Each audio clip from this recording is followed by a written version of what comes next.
All right, everyone. Now we need to talk about the incredulity of the resulting autopsy of the Kamala Harris campaign by the legacy media, some of her allies and surrogates, wonks, and so-called influencers.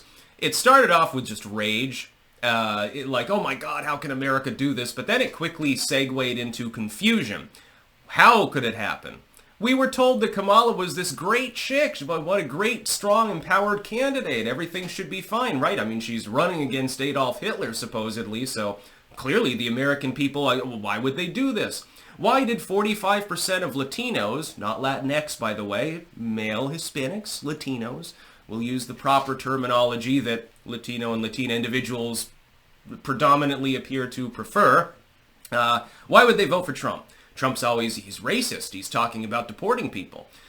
I mean, we tried to explain to the Democrats for a number of years that the Latinx thing didn't go over so well. That should have been retired. Even the legacy media got that hint before Kamala did. She still doesn't understand that.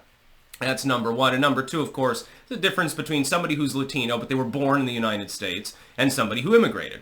There's a difference between a legal immigrant who's got their paperwork done, hired the lawyer, and did everything else, and somebody who simply walked across the border. There are different groups of Latinos and Latinas. A Mexican and a Venezuelan are not the same thing. To hear the Democrats talk, they're the same as well as somebody from Ghana or from Indonesia, because they're all BIPOC. The other groups are all grouped together for political purposes. And they don't seem to understand that doesn't really work.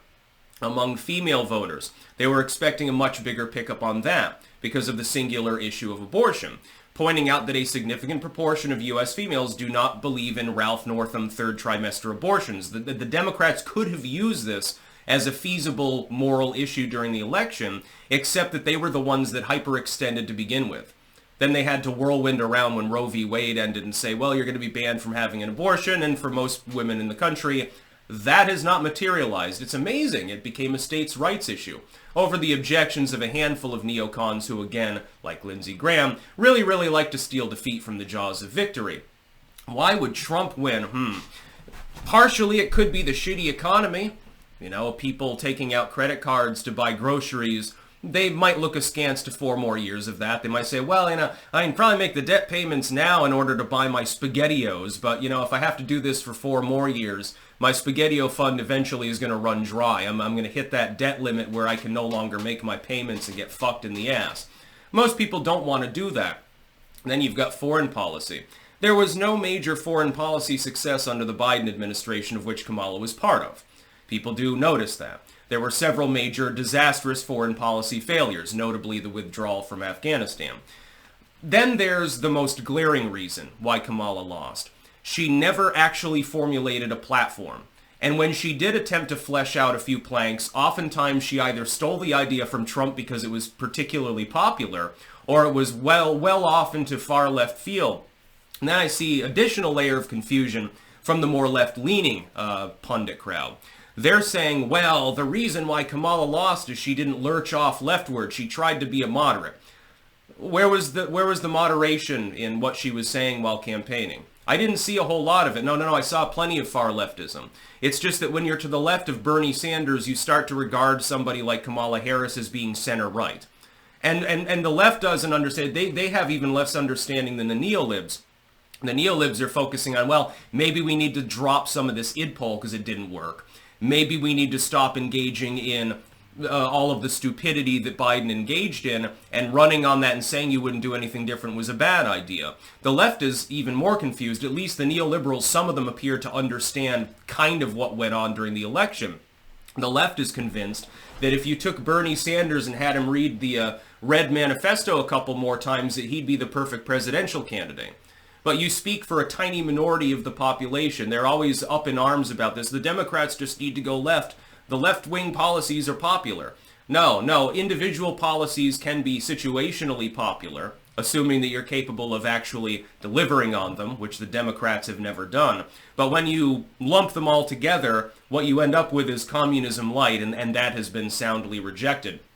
If Kamala, with the relatively left-leaning policies that she did adopt, does this poorly, a far-left candidate would have gotten absolutely curb-stomped. It wouldn't be a 5 million gap in the popular vote. It'd be more like 15 million. It wouldn't just be 300 plus electoral votes. It'd be 400 fucking electoral votes. You'd retain Vermont and possibly not even New Jersey. Did you see the results there? Holy shit. And in like California and maybe the Pacific Northwest. That would be your voting cohort at that point. Kamala lost because there was no platform. The platitudes were cringe. She does not interact well with the public or even with legacy media figures that clearly wanted her to win. She's not likable. She's not intelligent. She's not a rational individual. And she offered, when she fleshed out any platform at all, more of the same, but with extra sprinkles of leftoidism. Well, that's exactly what people voted against. As far as the Latinx thing, I mean, even the most jaded Democrats appear to have learned that particular lesson. Hey, I'm not Latinx, I'm a Latino. I'm a Latina. You know, gendered language is actually a thing in some parts of the world. I know they're trying to erase that from the American colloquial sense of the English language, but you have not succeeded with Latino and Latina voters, it appears. They soundly rejected you. Republicans, for the first time in ages, got a double-digit total among black individuals as well, which is, you know, the icing on the cake. Although Jewish Americans, they still voted overwhelmingly Democrat. I note, though, there's one Jewish cohort, namely that in Long Island, which went sharply in the other direction. Still voted mainly Democrat, but at much lower levels than normal. It looks like New York and New Jersey, under the right circumstances, might be in play in 2028. Meanwhile, the Dems were hoping it'd be like Texas and Florida and places like that. We're going to turn them blue. Saw some of the craziest electoral maps, and that's, I think, the final reason is the delusions of many of Harris's followers. For every claim that Trump followers are all toothless rednecks that tote guns around, commit incest, and they think Jesus should be the vice president or at least the Secretary of State, there's a realistic appraisal of somebody on the far left simping for Kamala Harris, saying the weirdest shit under the sun that you can possibly imagine and envision. You can actually give real examples, not just a handful of pundits like Ann Coulter who just go off the rails anyway, and really nobody gives a goddamn shit what they say at this point anyway, but real, concrete examples of regular old Democrats doing the Democrat thing. Again, I am not a Republican. I am not a conservative. But when I look at the voting cohort for people that generally supported Trump versus people who generally supported Kamala, or even were further left than that, there is a difference. It's, again, it may be apples to oranges. They're still fruits now, aren't they? That's about all. Peace out.